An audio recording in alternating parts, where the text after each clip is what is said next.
Hi guys, today's show is brought to you by Audible. Audible is offering our listeners a free audiobook with a 30-day free trial membership. Just go to audibletrial.com/musicalstocheese and start browsing the unmatched selection of audio programs.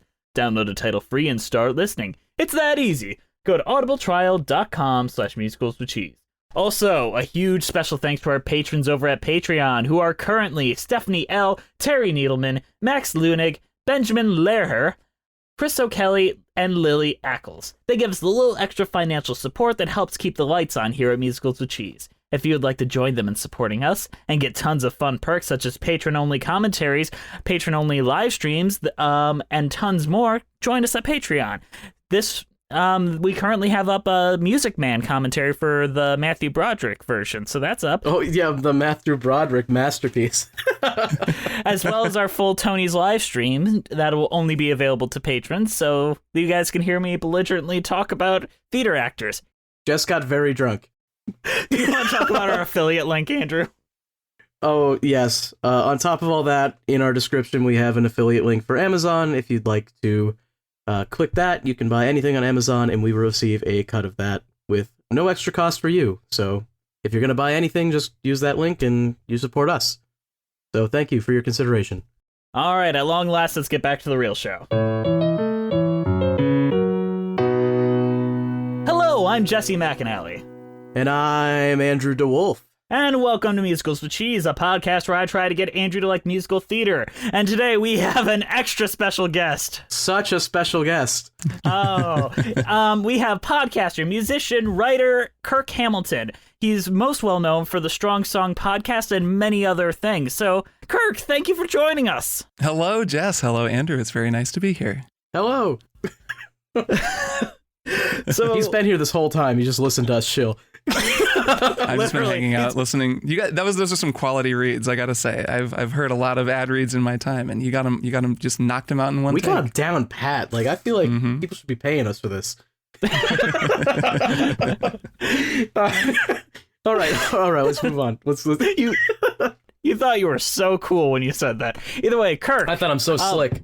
You chose what we're talking about today, so I'm going to let you introduce it. I did choose what we were talking about today. We're talking about one of my favorite musicals. It's one that I only saw when I was a kid, and then I guess again on TV, and listened to mostly on CD as a child. This is Andrew Lloyd Webber and Tim Rice's musical, Jesus Christ Superstar.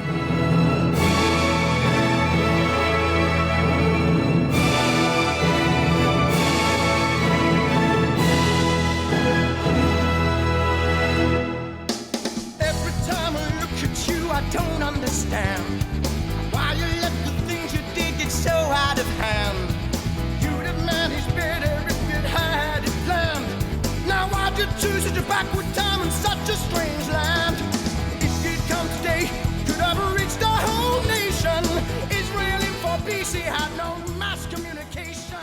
Jesus Christ Superstar is a 1970 rock opera with music by Andrew Lloyd Webber and lyrics by Tim Rice. The musical started as a rock opera concept album before its Broadway debut in 1971. The musical is mostly sung through with little spoken dialogue. It's loosely based on the Gospels account of the last week of Jesus' life, beginning with the preparation for the arrival of Jesus and his disciples in Jerusalem, and ending with the crucifixion. It depicts political and interpersonal struggles between Judas Iscariot and Jesus that are not present in the Bible. The work's depiction offers a free interpretation of the psychology of Jesus and other characters.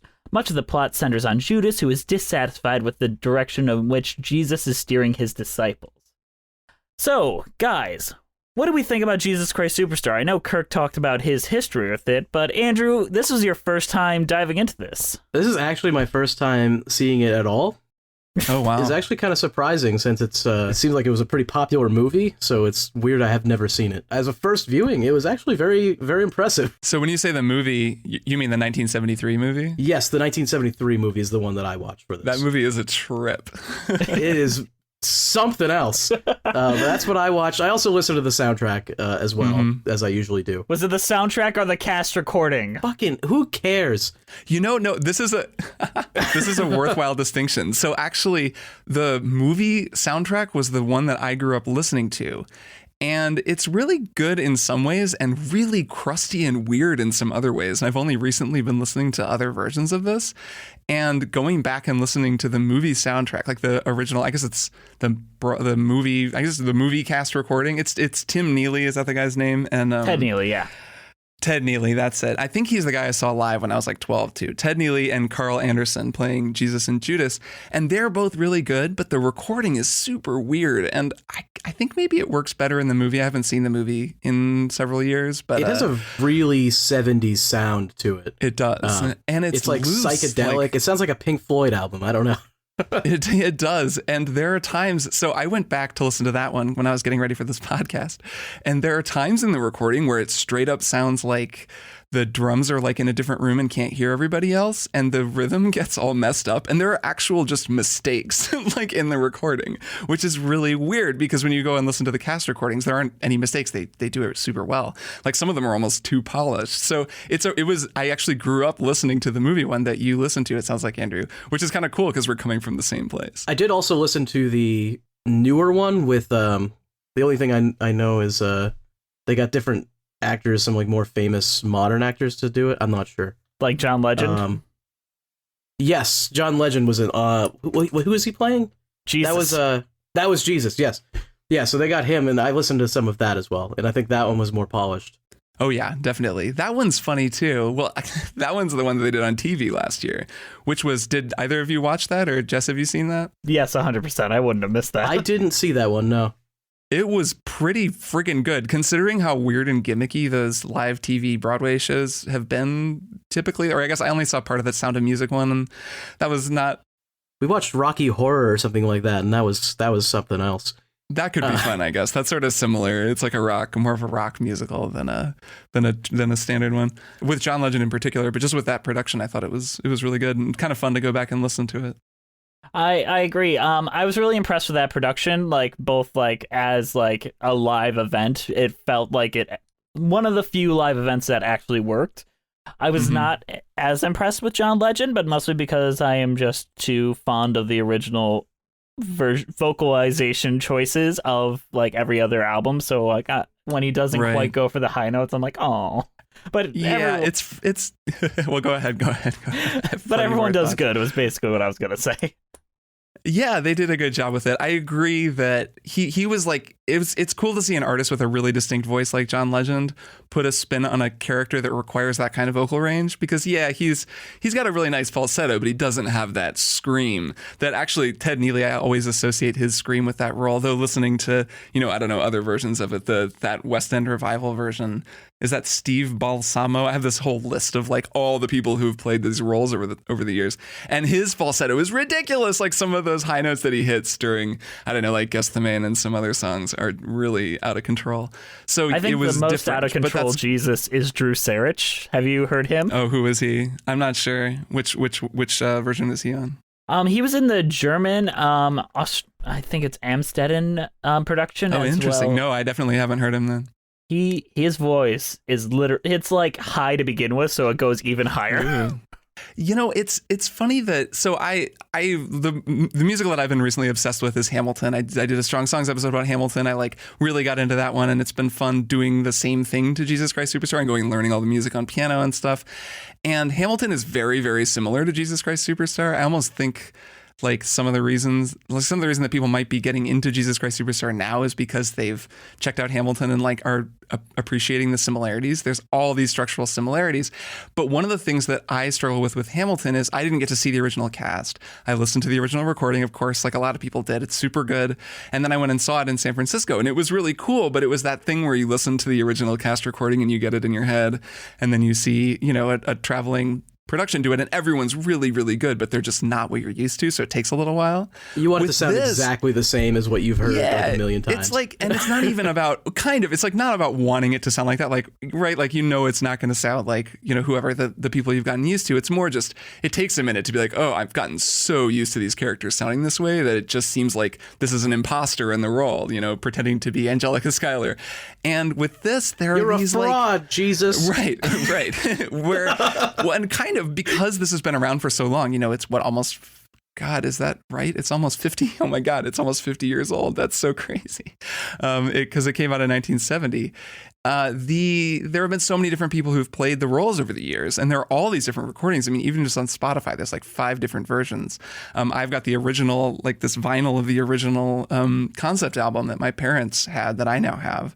And that, then there's that version, there's the movie version, there's the cast recording version. Like even from the beginning, there were all these different versions of it. And now there's so many people who played the roles that it like transcends any one performance, which is neat because you can do what we're doing, right? You can like talk about the particulars of how one person sang the high notes for Jesus or whatever.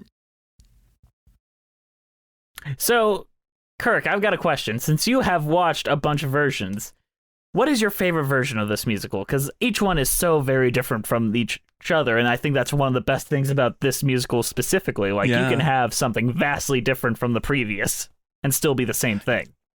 It's a tough one, right? I'm not like, I feel like it's a boring answer to say that I don't have a favorite because I don't, but it's hard because there are aspects to each of them that I like. Like I was saying, so I really like Ted Neely's performance and I really like Carl Anderson's performance in the movie. And I have that association with them because I grew up listening to them and I just really like pictured Judas singing, Heaven on Their Minds the way that Carl Anderson sings it in the beginning of that movie, which is super good. And I associate Ted Neely's like, get out! Like that crazy scream that he can do.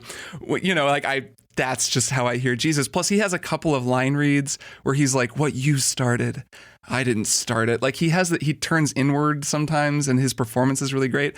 But also, like I was saying, listening to it now, I honestly found it hard to listen to, just listening to the music. Because there was a time on that recording where it sounds to me like they superimpose a second drum track on top of an existing drum track because the existing one was so wrong. And you can hear double snare drum hits. Like, I'm not kidding. Like, I wish I'd made a note of which song it was, but I'm positive what I heard. And it's like so janky sounding at times. Or there's like a lot of sloppiness, like a lot of sloppiness. And like there's a wrong note in the piano early on. Like they just hit a clunker and it's just in there. So I don't know what happened during that recording, but like, so that I don't like. And then I don't know, I was listening to the other versions I listened to are the concept album. And then I really do like that 1996, the West End Revival recording. That band is ridiculously tight because it's like the 90s and everyone knows how to produce something like this. And the drums just sound like bodacious and huge. The bass player is like kind of playing a lot of slap bass, and it's cool because he's hitting it really hard, but it's also kind of a lot of slap bass. And I actually sort of think it sounds better with finger bass. So I kind of have like my particular gripes about each version, I guess. I'm sure this is like more information than you're asking for, but it's hard to say. I do really like that 1996 version though. I've been enjoying listening to that because it's kind of new to me and that's exciting on its own. Have you watched the 2012 UK Arena Tour with Tim Minchin and Ben Forster? No, I haven't. How is it? It's like you say, it has moments, but there's a lot of, when they hit the new millennium, there was a lot of lyric changes, which irk me. Oh, interesting. Like what? Let's think, Gethsemane. In the 2012... I pronounced that one wrong. Gethsemane is what I always call it. Gethsemane. I got it. Gethsemane is kind of how you're supposed to pronounce it. Gethsemane, okay. But they changed the final lines of that from God, my will is hard, but you hold every card, to God, thy will is done, take your only son.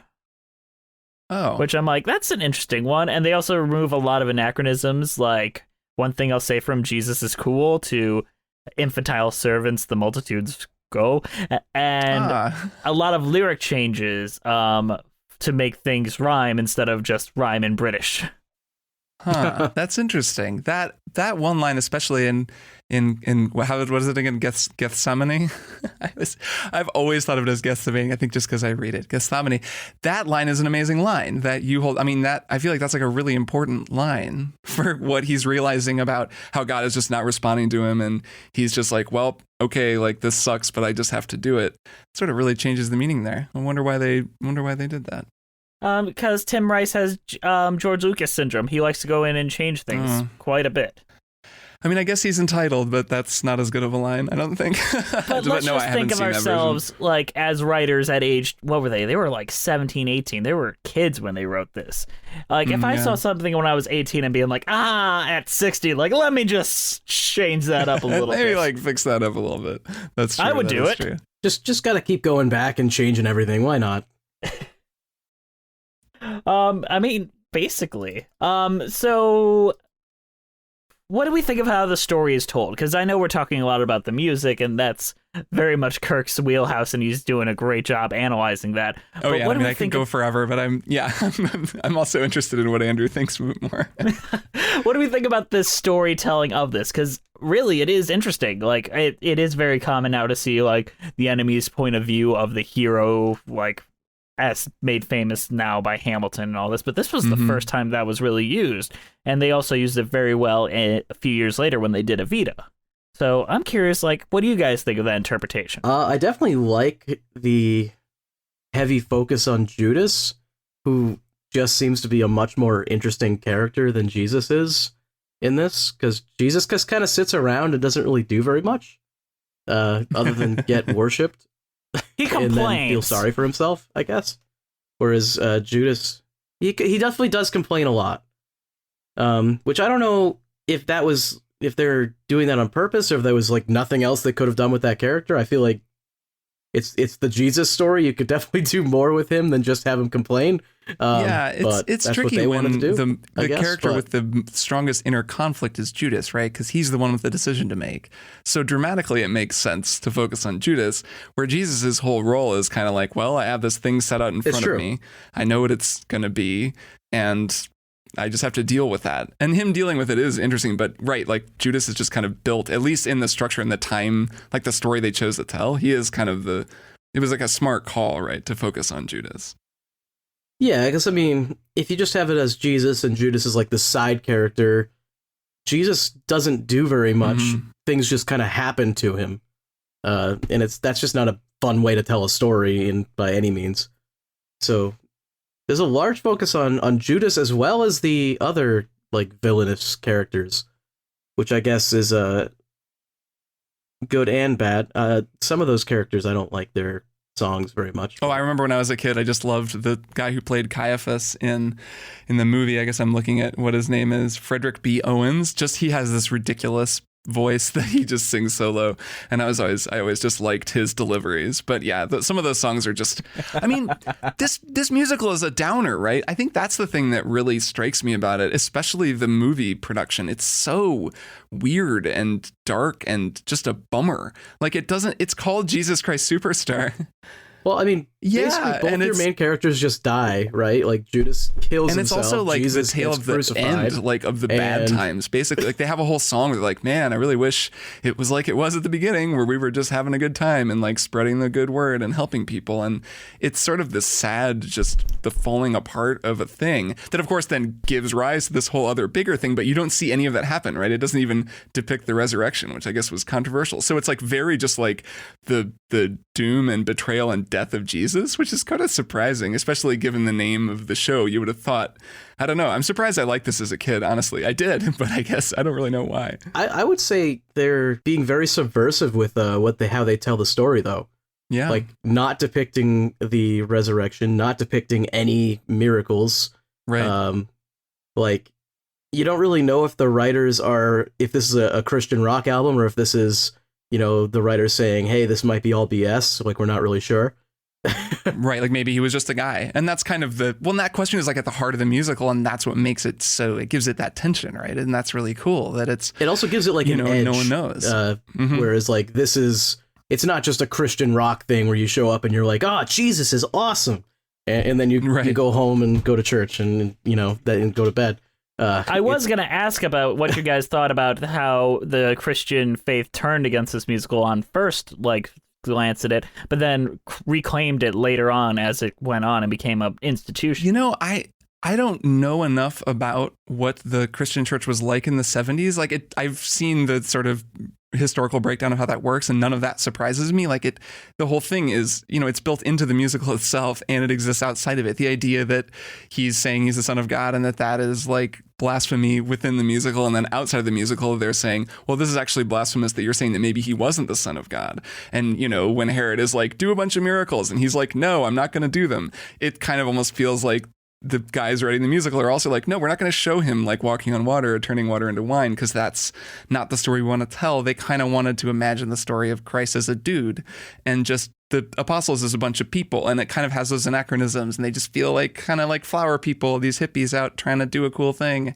And that works really well. I mean, as a kid, I didn't grow up religious at all, and didn't, I kind of knew the story and had gone to church some, but I didn't know a lot of that. And this was a way in for me, like to just learn the story. Like I didn't know who Mary Magdalene was before I was listening to this. And I was like, oh, I thought she was Mary, like the Virgin Mary, because I thought there was one Mary. I didn't know anything. And then I found out, there was like this whole character. Probably not, but likely not.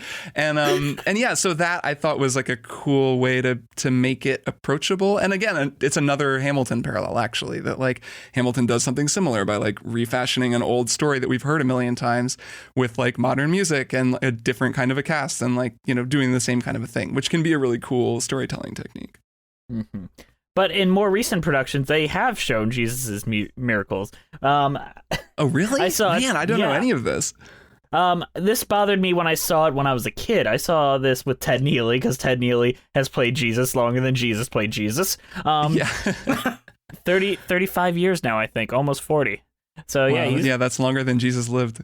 Mm-hmm. No, in the musical they said he only did it for 3 years, so. Oh, right, but I mean, I think he was 33 when he died, so it's like longer than his entire life. But nevertheless, I remember watching that production, and it starts with the overture. Instead of like anything cool, they have Jesus literally resurrecting Lazarus from the dead, and it's like that kind of ruins the whole rest of this. Right. What? It's like it's like, oh no, actually he is the Son of God, and this is all real. Yeah, it's like basically it's like, oh yeah, the like, mystery, or like, maybe he is, maybe he isn't.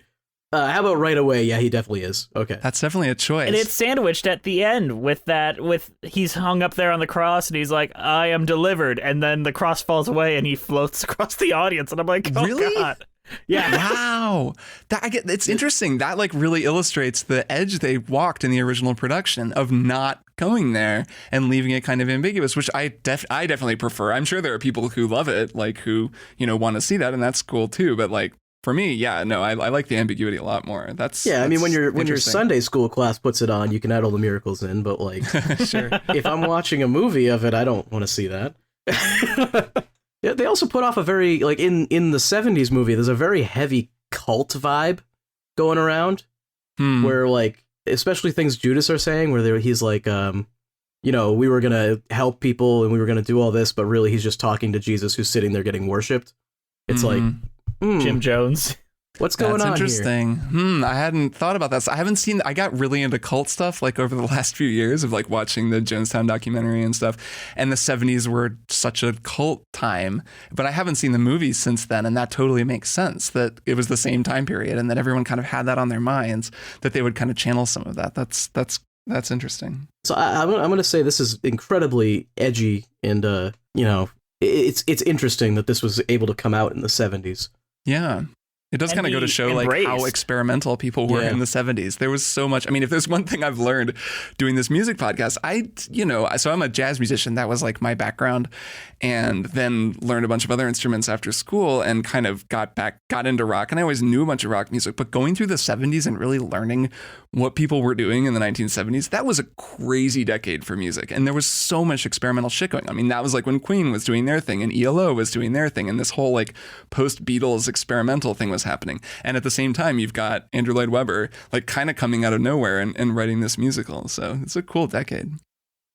Absolutely. Now, I've got a question for you guys in the presentation of this show. There's been a lot of presentations where they just portray it as the modern day time. Like Jesus is just dressed up like Johnny Depp and all that. Or even, literally, that was what the 2012... the 2012 production literally paralleled Johnny Depp in their portrayal of Jesus. They had Judas and dreadlocks and like modern day cameras and all that. And while the 70s film was like in the desert, it still had some anachronisms. So how do you guys like this story portrayed? Do you like it portrayed like literally in the present day, or do you like a mix of both, or do you want just like how do you envision it when you listen to it? It's definitely interesting to see like a bus, but then everyone still has spears. Right, that's right. I'm remembering the movie. But at the same the time, beginning part with that bus. it doesn't make a huge amount of sense though, because like everyone has spears, but then right at the beginning of the show, you see them have a gun. So it's like, okay, guns exist, but all the soldiers are using spears. Like, what's going on here? You got some like Black Panther kind of stuff going on, you know? Yeah, I remember.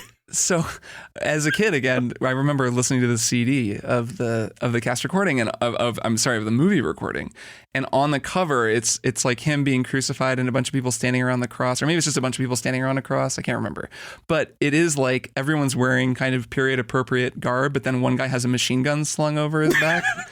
And I remember as a kid, it kind of blew my mind because I didn't get it. Because like I said, a lot of my experience of Jesus Christ Superstar is just listening to it.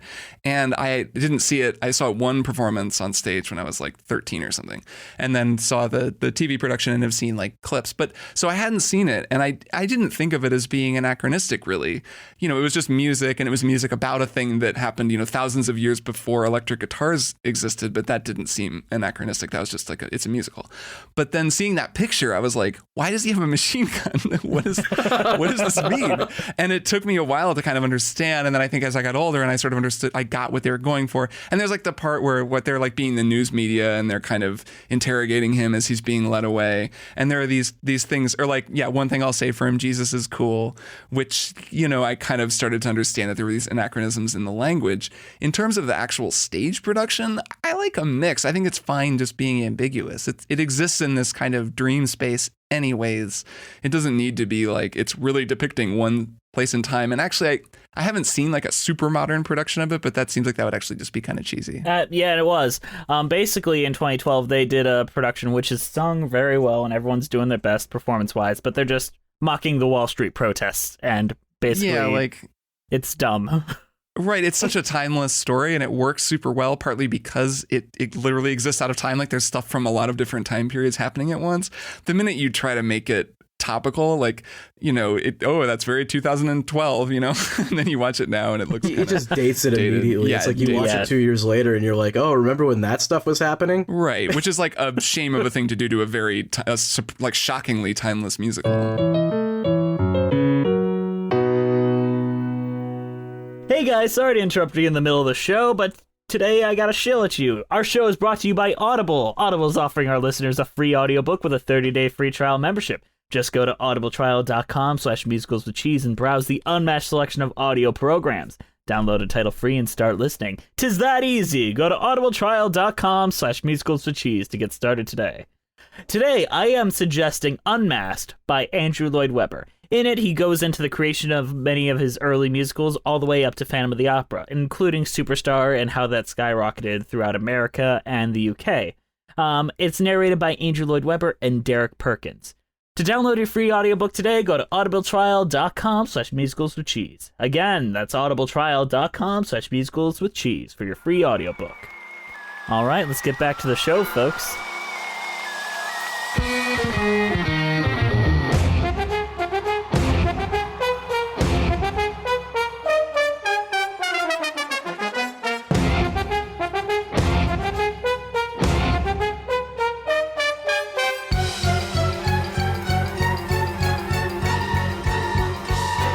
Let's go into the music, guys.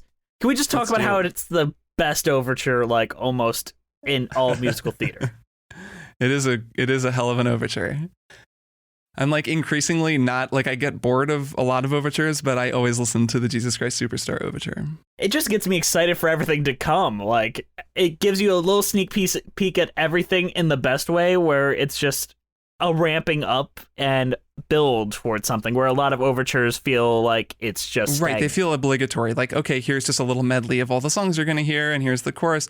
Where I'm trying to remember, and Jess, you've seen it more recently. There's like something happening on stage during the overture, right? Like, I remember in the movie they're like setting up their camp or something, but isn't there kind of a dramatic thing going on? And then he finally shows up when the Jesus Christ Superstar, like when that music starts playing, it's like the lights all shine on him and he appears for the first time. But isn't there action going on stage during the orchestra? It really depends on which production you're doing, in all honesty. Because the productions I've seen live, I saw 2 times like the same tour, and literally it was the Lazarus coming back from the dead scene, and I'm like, oh, Oh, yeah, right. But I guess that's right. That's what you were saying. That's right.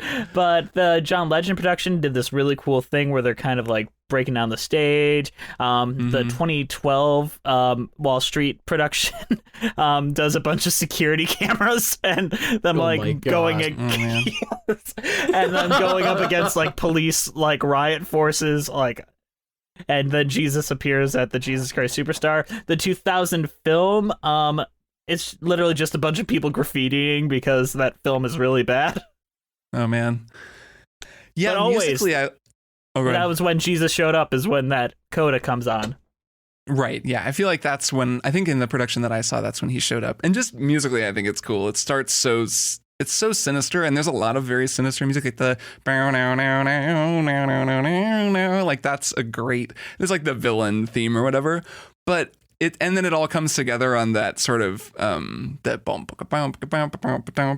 like that building thing, and that's another place actually where the movie soundtrack kind of falls apart. Like the orchestra comes in and they're off rhythmically from the rhythm section. Like for just 1 second, the drums come in and it's super nasty and like the bass and guitar are like really grooving, and then the strings come in. It's that like da da da da da da da da da da. I'm doing a bad job of singing it, but they come in and the rhythm is just a disaster. So if anyone wants to check this out, it's actually kind of interesting to like go listen to that version of it and like with headphones on and be like, wow, why is everybody playing in like a different tempo? Man. Like you just don't get it.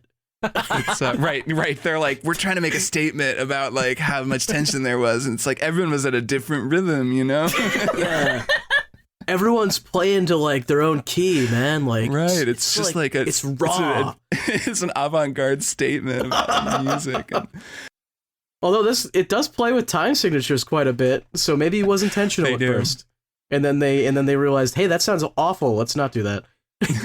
Yeah, let's overdub a second drum set to make it sound better. Let's try to fix it, but not fix it. But do our best. I can actually state that was not intentional because Andrew Lloyd Webber hates the movie for the exact reason that Kirk's bringing up. Oh, does he really? Oh, I'm not surprised. Having just listened to it, I would fucking hate that. If I had written that music, I'd be like, what did you do to my music? You couldn't record a second take? Like, come on, guys. Like, give everyone headphones so they can hear each other. Let's just basic stuff. If I am going to give the movie some credit, it knows which themes are going to what character very well, and a lot of films don't quite understand that. So like when you get the bum bum bum bum bum, we see Judas, and when you get to Pilot's theme, you see him. Like it introduces all the characters with their themes, like in a way that makes the dum-dums know who we're supposed to care about. Great job, guys. And I would imagine a lot of people like experience it by seeing the movie, which is cool. Like there should be more, and like not just stage movies, but like just more movies of Broadway productions in general, so more people can see this stuff. Like one of the reasons this is so big is probably because there was a really big movie in 1973 that a lot of people watched, and then their kids watched and stuff. So that is cool that it exists despite the musical issues that it has. My mind is clearer now. At last, all too well, I can see where we all soon will be. If you strip away the myth from the man, you will see where we all soon will be.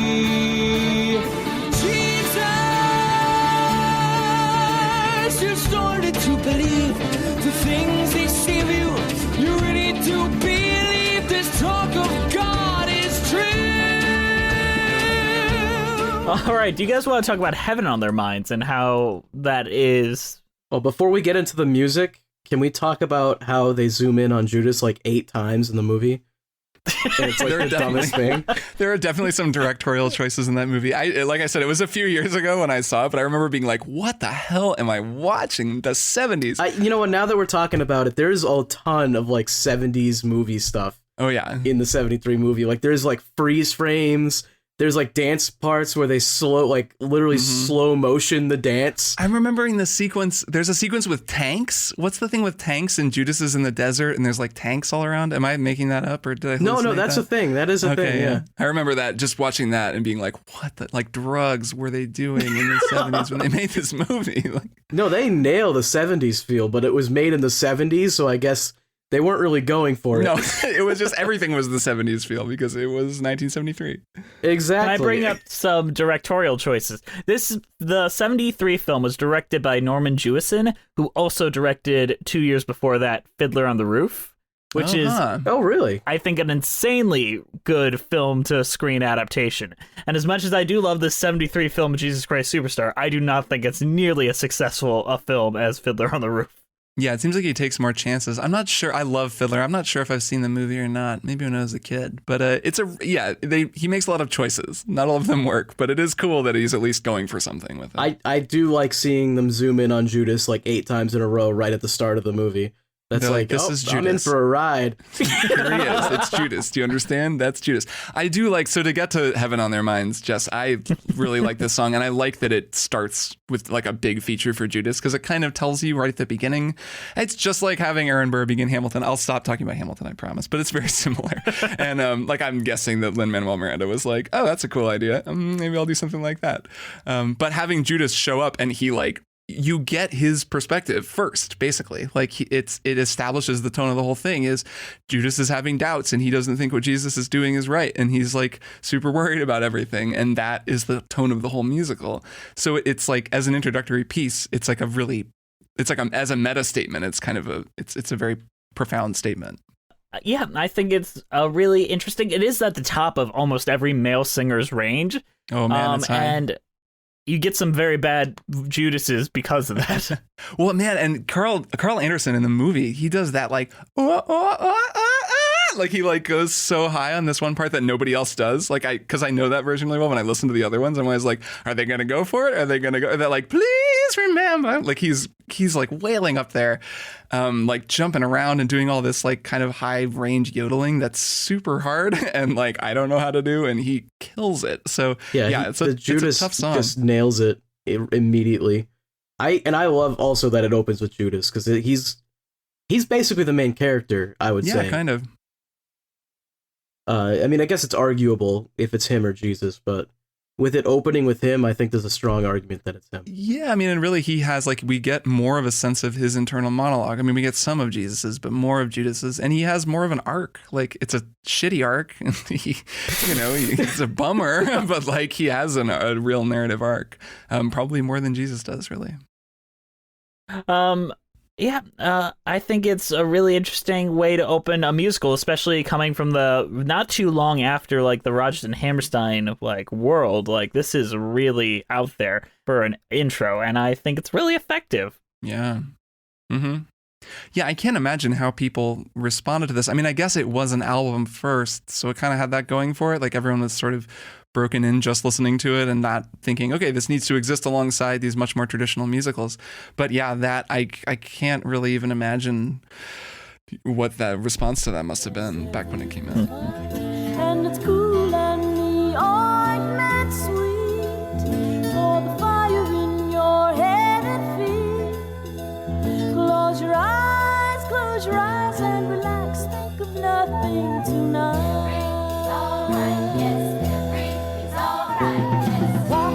Fine ointment, brand new and expensive. It should have been saved for the poor. Hey, tell me, why has it been wasted when we could have raised maybe 300 silver pieces or more? All right, do you guys want to talk about Everything's All Right next? Do either of you have anything intense to say about that song, or is there another one that I should go to? I mean, it's a pretty mellow song, right? It's like Mary's songs don't knock my socks off exactly in this musical. They're not my favorites. She's like a useful character, and I think the show needed a female lead, and that's cool. Like, she's basically the only woman in the whole thing. But her songs are always just a little like it's tricky. It's like her role is to be this mellowing influence and to come in and calm things down and to sing the beautiful ballads, but also like she's always calming things down and singing the beautiful ballads when you're like, I want people to rock and have arguments, and that's kind of like more like the meat of the musical. She's kind of like almost represents everything that's going wrong between Judas and Jesus, because there's a major point of contention between Judas and Jesus just because she's there, basically. Right. She's the Yoko. Yeah, she's the Yoko, and Jesus is the Beatle. Yeah, and Judas is like, what not? Judas is like trying to be like, I'm not saying that it's just because she's like, a prostitute. That's not the problem. It's just like, that's kind of the problem though. And Jesus is like, dude, it's not cool. Like, I can kind of see his point so though. Not that she's a prostitute, but that like Jesus is enjoying himself too much and having her around and having her bathing him. And it's, it's like, Jesus, we're supposed to be changing the world here. Mm-hmm. Yeah, it's tricky. And here you are in your cave with Mary hanging on your sleeve, like what's going on? It's a good like distillation of that. I mean, because like they both make sound arguments, right? Like later when he's like, oh, you're using this oil that we could use the money to help all these people. And Jesus is like, dude, we can't like end poverty though. And it's cool that the two characters are kind of having this discussion with one another, even while we know that it's so much more intense like in Judas's mind than he's even letting on. And we also, of course, know that it's going to end really badly. So that kind of is like hanging over everything, right? The room was full of wild and angry men. They seemed to hate this man. They fell on him and then they disappeared again. Then I saw thousands of millions crying for this man. And then I heard them mentioning my name and leaving me the blame. I really like Pilate's Dream. I think that I love that song too. Just as a song is really cool. I was actually learning that was one of the ones that I learned before we did this. And I like the temple a lot too. I think that's a fun one. That is that moment. And that also then in that Ted Neely version when he just gets to like get out and like do his highest, his most squeezy scream.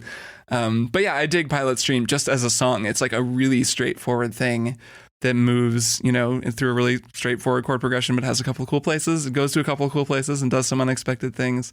And it's just sung really beautifully in almost every version because it's in like a nice, it's not like a heavy metal screamer. It's just in a nice place in the male register and the guy can just come out. And it introduces Pilate, I think. To set up an antagonist was just a contemplative song about like, oh my gosh, I think everything's going to go badly and I'm really worried about this. It's a better opening than if we just saw him in Act 2 like, who is this broken man? Right. Boppishly. Right. That he comes in seeming like a dick, actually, which is sort of surprising given that he had that introduction. But then, of course, eventually you learn that he's sort of really conflicted on this and doesn't want to kill Jesus and like doesn't really want any of this and is kind of just a bureaucrat doing the thing that everybody else is like, no, you have to do this. And he almost like doesn't want to, it makes him a much more interesting character.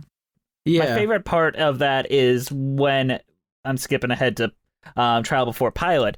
The moment Pilate realizes who Jesus is, you have the return of the Pilate's Dream theme chime in. Talk to me, Jesus Christ!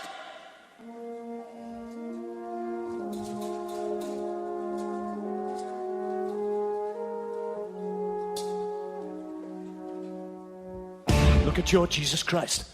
I'll agree, he's mad, or to be locked up. But that is not a reason to destroy him. Yep. And you see in almost every performance, like, oh God, it's him and it's this, and how do I get out of this? I'm in too deep. Yeah, it's a great, that is a great moment. And right, like you kind of have to jump around some, right? Because so much of this stuff is setting up like themes and motifs that then come back later and like, are only fully realized over the course of the musical.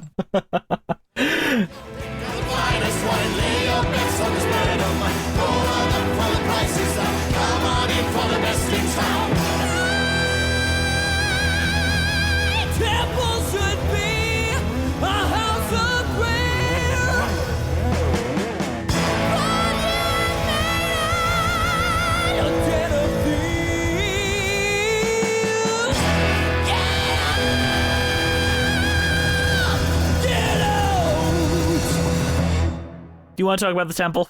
I just really, really love the scream that Jesus does, which is awesome. Yeah. And then the part after in that like crazy like 7 rhythm, which is just like nutty to hear in a musical. I just love that, and it's just very catchy. So I more liked it just as a song, and there's not really much to say about it as story wise. I think it's a very interesting like little segment to have, both like him being the rich of the richest, like stealing from each other and like selling prostitutes and all that, and he tears that down, and then he goes to the poor of the poorest, the weak of the weakest, and they just tear him down just as much as they did. Like, it is such a great dichotomy between that, showing that you can't win with either side, and all of them just kind of want to drain you. And it kind of shows Jesus's actual feeling and why he's so unwilling to do anything, really, because like he goes to the poor and all they want is just fix everything, and he can't do it, I guess. Or at least the musical saying he can't do it.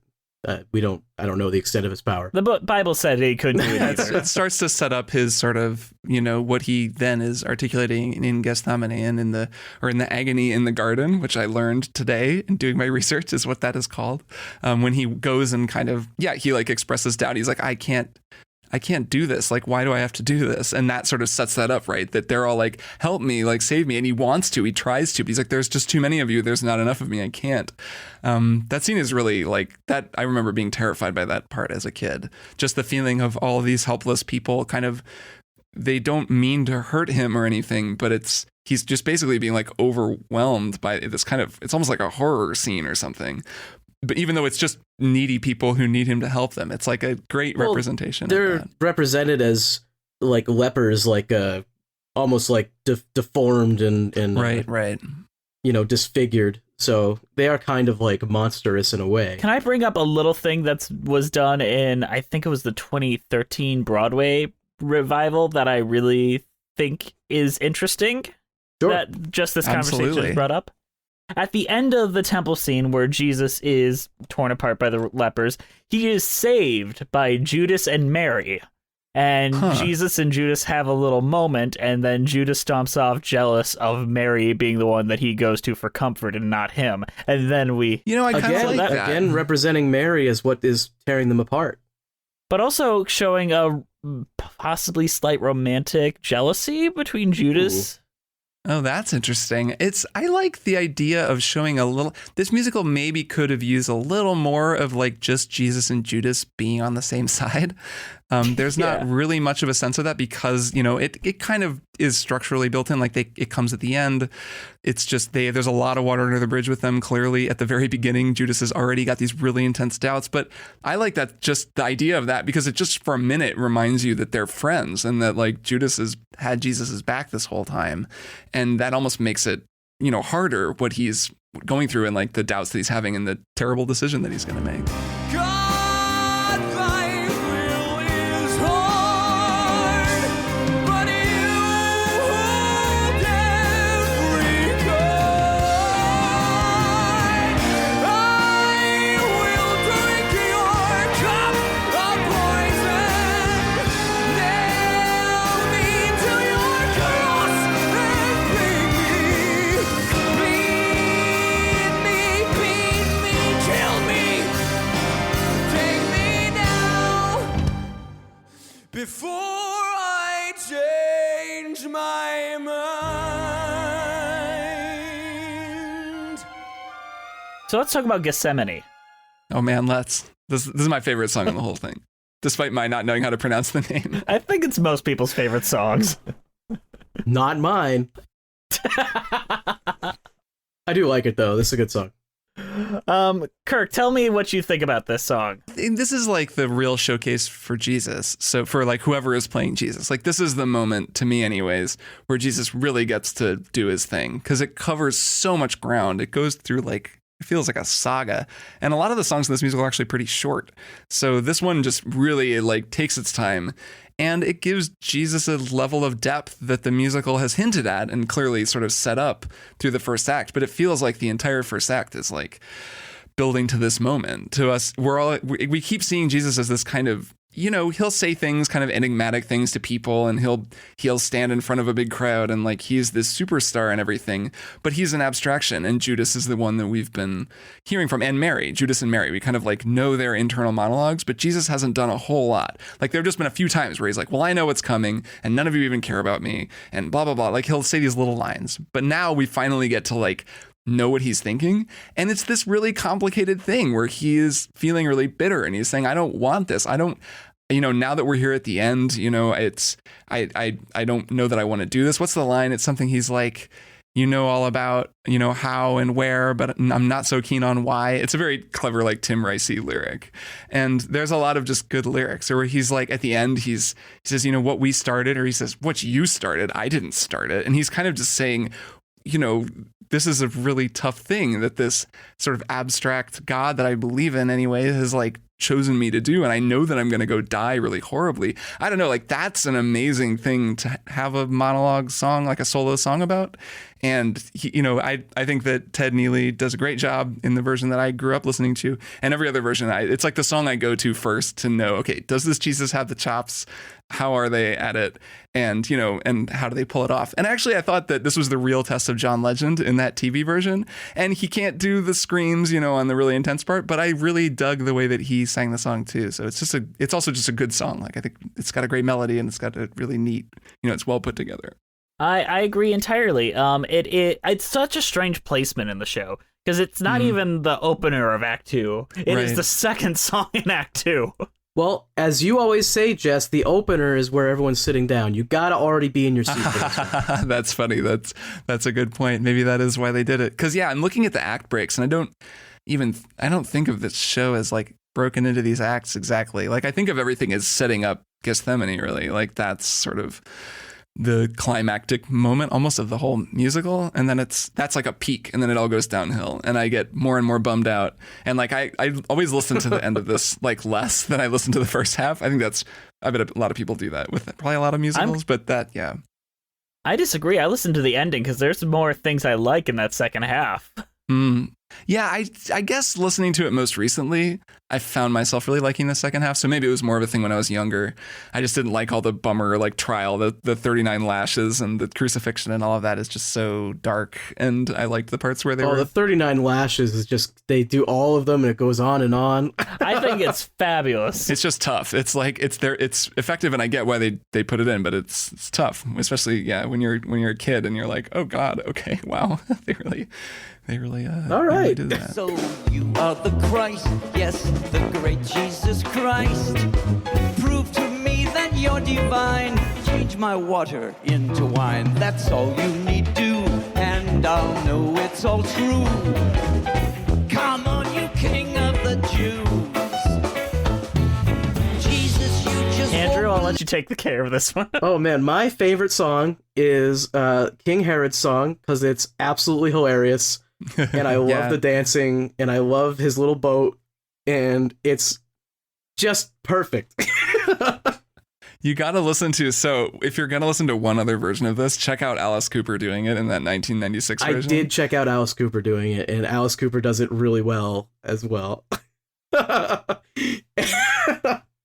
It's just so good, and in the movie, he does that little dance with his whole, like, posse. I don't know. It's like you need that like lighthearted number though in this whole thing. It's like, thank God. Yeah, it's tricky because even though it is a silly, jazzy song in a different style, it's still under that pall of just all of this awfulness. I mean, they're just dragging this guy from place to place. He's doomed, and he knows he's doomed, and everything is very sad. And it's definitely like a ray of sunshine through the clouds, though the clouds are still there, right? Like it's still, you're like, well, we're going to crucify him pretty soon. So it's nice to have this kind of silly song, but I'm with you. It's a super fun song. And I just love goofy, cheesy songs. So this is right up my alley. It's perfect. The ridiculous villain songs are always fun. Ridiculous villain songs are maybe the best songs that can exist. Yeah, they're a lot of times they're pretty great.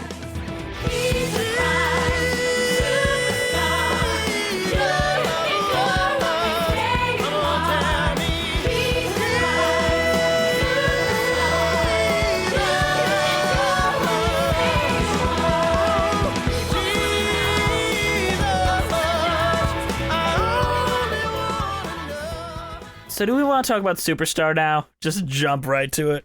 It's an unprecedented song. Like, I can't compare it to anything else where it's just like critiquing the main character, who is also one of the biggest religious figures in the known world, about every choice he made. Yeah, as he's about to be dead. Well, and it's kind of like one of the moments where it's another moment of ambiguity, right? Because it's not clear whether this is Judas's spirit, like, and Jesus is actually hearing him, or whether this is like a ghost, or whether this is just a memory, or whether this is just happening for us. And it's like the Shakespeare thing where they turn and talk to the audience for a second. Like, what exactly is happening? That's kind of my thought, is like, it's just kind of a show for the audience, and it's not really happening. Right. But you don't think it's like Jacob's Ladder style, like him just seeing this as he's dying and bleeding out? You've said that for like the last 5 shows that we've done, is that it's Jacob Ladder style, and no, it's not. It's either that or Judas is in hell, and this is his torment, is he has to talk about Jesus all the time. Yeah, I guess I'm looking at the lyrics right now, and it does kind of like, this is where he says Israel in 4 BC had no mass communication. That's a lyric in the song. Did they change that one, Jess? Has that never been changed, or is that him? Nope, that's stuck around. because he is now, outside of things and is speaking to us. It's okay for him to talk in modern terminology. Yeah, he's the genie now, so he can turn into Robin Williams or Will Smith. Right. Yeah, this really also totally supports the whole Judas as protagonist thing. I mean, the fact that he begins the whole musical with his thoughts and then ends the whole musical by zooming out and saying to all of us, like, okay, well, here are all the weird questions that I'm left with about this guy. Like, what was his deal? Is pretty striking when you put that all together. And What do you then think, Jess? I think the song is great. It became a hit song for a reason. Like, it's commentary, it is like biting, it's satirical, and also it's catchy.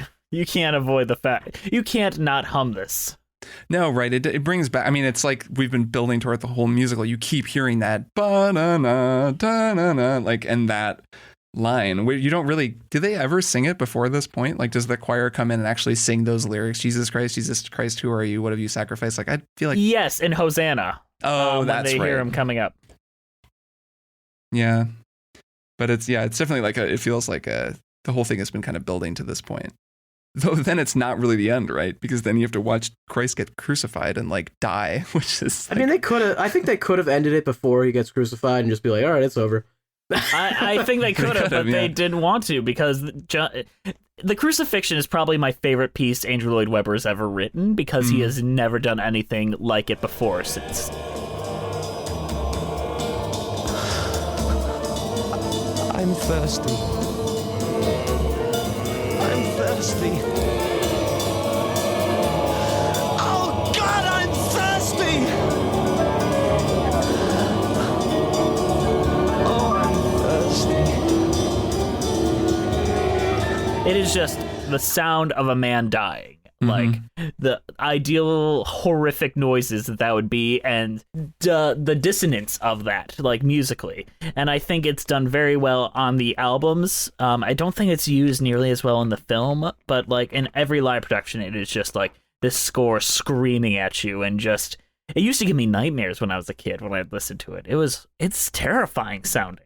Yeah, I remember the visual of him on the cross during that sequence when we saw a production of it as a kid. And I kind of feel like I should ask my parents about this, if they remember this, whether they were kind of freaked out by the end of like bringing their kids to see this show, because that part is heavy. And I have a vivid memory of just that. It's like it's backlit. It was backlit at this production I saw, and like really dramatic and terrifying. And the music, like you said, yeah, it sounds like a horror movie or something. It's like this huge like cacophony.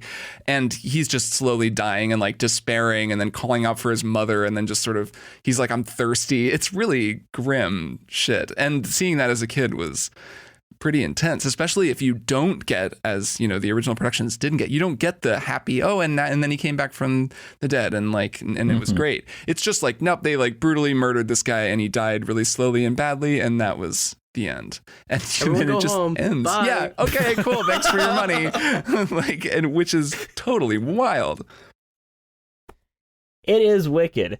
And then it goes into one of Andrew Lloyd Webber's other great pieces, John 1941, which is just beautiful. And it's a haunting way to end the show.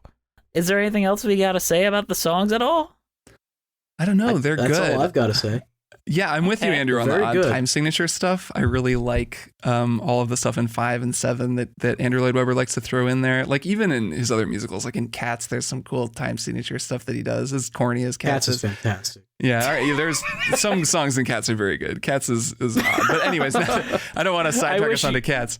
But I really dig how many like risks he takes musically and then how well everybody just pulls them off. I think it's just like a bunch of really cool, weird, interesting music, and it's been fun learning it on piano. Also, all the dissonance, man. Some of those trumpet parts that like where they've like written the trumpets to be in half steps to one another. So if you played on piano, just put your fingers right next to each other, and it's like it just sounds terrible, but that's on purpose to like make it sound kind of grindy and dense and tense, and that is really cool. So yeah, I think the music is super good.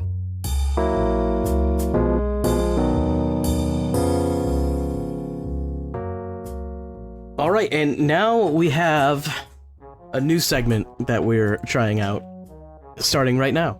Oh boy. Oh, God. Oh, new segment. Get excited. It's trivia time. We've done this before, but we did a whole episode, and it was a disaster, and everyone loved it. So, we're bringing it back. Trivia time. Kirk has written some questions for Jess, and Jess has written some questions for Kirk. And these are all related to Jesus Christ Superstar. Yes, that's true. It's all related to the episode here. Here is the first question. Kirk, are you ready? I am so ready. All right. The original concept album of Jesus Christ Superstar had Murray Head as Judas. Murray Head's brother is also very well known in the cult musical theater world. What is his name? I know this. His name is Anthony. Full name is Anthony Stewart Head, also known as Giles in Buffy the Vampire Slayer. Oh my goodness, he freaking nails it right away. Jess, are you going easy on our guests here? That's not okay. It's funny. Do you remember when he sings Behind Blue Eyes on Buffy the Vampire Slayer? There's this scene where they walk in on him in a cafe and he's playing guitar. And he's like got an amazing voice because Anthony Head has an amazing voice. And I remember watching that when I was, I don't know, in my 20s and then thinking, whoa, who the hell is this guy? He sounds great. And then I looked him up and found out, oh, he's like a big deal in the theater world. Mm-hmm. He's great. Anthony he's Stewart super Head is great. amazing. Mm-hmm. All right, so that's one point for Kirk. Feeling good about that. We're moving over to Jess now. Okay, let's go. Jess, are you ready? I'm ready. A singer from which band played Mary Magdalene in the 1972 Swedish production of this show? Oh, God. I'm going to guess ABBA. Oh my God, he nails it. Does he need the The singer's question name? is, or does can he you just guess need the band? specific singer's name? Oh, shoot. That's a stretch. I feel like you did pretty good there. Well, already. the way the question is worded makes it sound like he needs the band. Oh yeah, you're right. Actually, A singer from which band? That sounds like he wants the band name.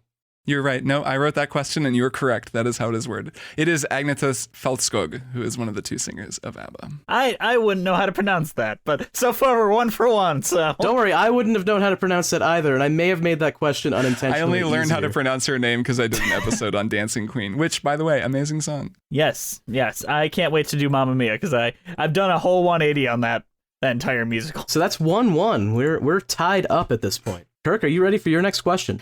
I guess I am. The song, King Herod's song, which I guess you probably could have just said King Herod's song, was written for another Andrew Lloyd Webber musical that never came to be. What was the song's original title? I have no idea. It was called I'm a Bad Dude. Can I sing it? Do I sing it? Oh, try it and see, and that's how it goes. Oh, try and see. Interesting. So All it's right. try it and see is what it was apparently. All right. Well, you learn something new every day. All right. Well, we're still tied. Still 1-1. So we're moving over back to Jess. I could lose. Jess could conceivably lose. Very conceivably, very possibly. Okay. Are you ready? Yes. What teenage, soon-to-be movie musical superstar auditioned for the role of Jesus for the 1973 movie, only to not get the part? Soon to be teenage superstar. Soon to be movie musical superstar. Gotcha.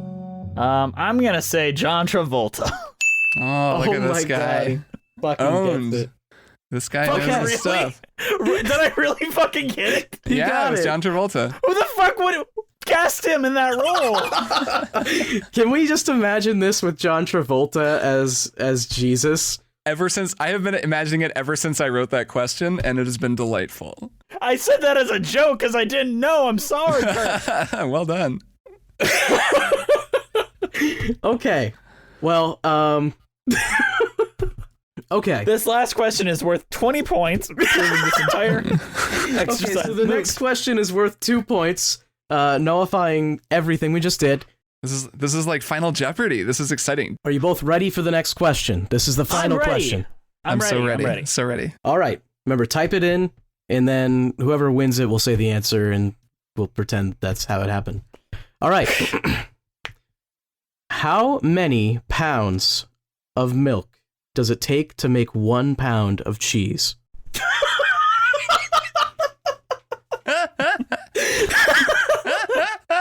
What? Do we do like whoever's closest gets it, or? Yes, whoever's closest. All right. Who typed in 20?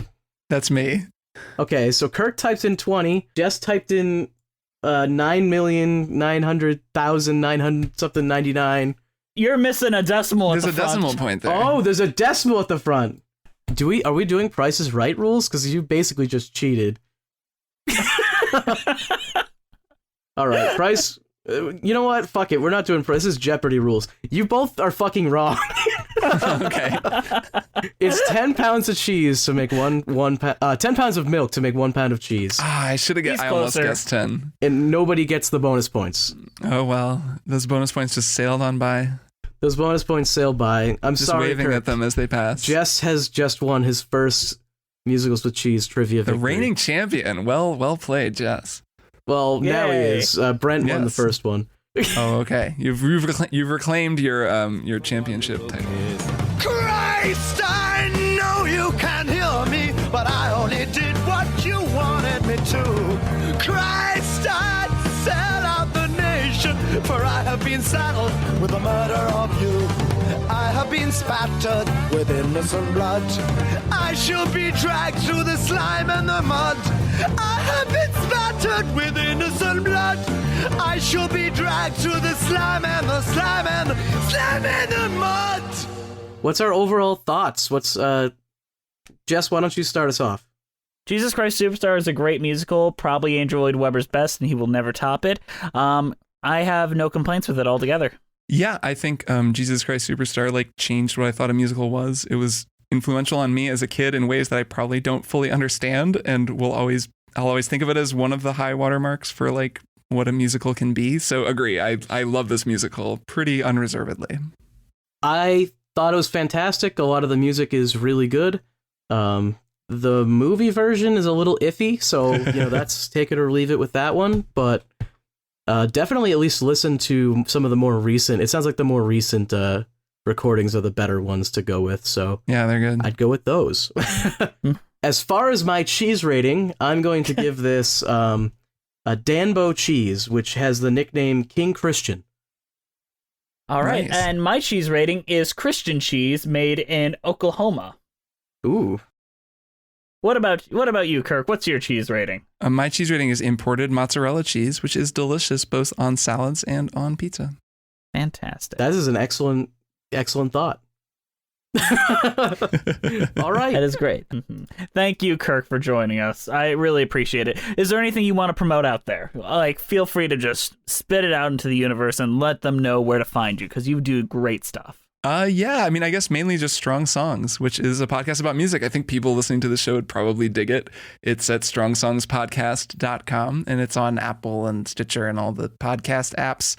And I'm also on Twitter at Kirk, K-I-R-K Hamilton, if you want to find me. That's my main social media outlet. But yeah, thanks a lot for having me, guys. This was super fun. No, and anytime you want to come back, there's always a spot here for you, Kirk. You were a great guest. Today's show is brought to you by Audible. Audible is offering our listeners a free audiobook with a 30-day free trial membership. Right back into it, Just boys. go to audibletrial.com/musicalswithcheese and browse the unmatched selection of audio programs Download a title free and start listening. It's that easy. Go to audibletrial.com/musicalswithcheese. Be sure, once again, to check out Kirk's incredible podcast, Strong Songs. It is Lin-Manuel Miranda approved, so if you don't need our recommendation, that's his. Also, please follow us on iTunes, Spotify, Stitcher, and all the other podcast forums on Musicals with Cheese. We're on Twitter at Cheesy Musicals. Our Patreon is Musicals with Cheese. We got a bunch of new patrons, and we got a lot of new content up there, so why don't you go join us, give us some dollars. What was the Matthew Broderick came out very recently. Excellent. Matthew Broderick Music Man episode, as well as our Tony's live stream, so that's all up there for you to enjoy. Our YouTube page is Musicals with Cheese. There's currently a brand new video up right now if you're listening to this. Feel free to shoot us an email at musicaltheaterlives@gmail.com. Our title card was created by Jolene Casco. Follow her on Instagram at Jolene Casco. All right, Kirk, is there anything you want to say before we wrap this on up? No, this was a lot of fun. Thanks again. Thanks for coming. Thank you. Yeah, thank you so much for coming. You're incredible, Kirk, and we appreciate your time tonight. Cheers. All right. We'll see you next time on Musicals with Cheese.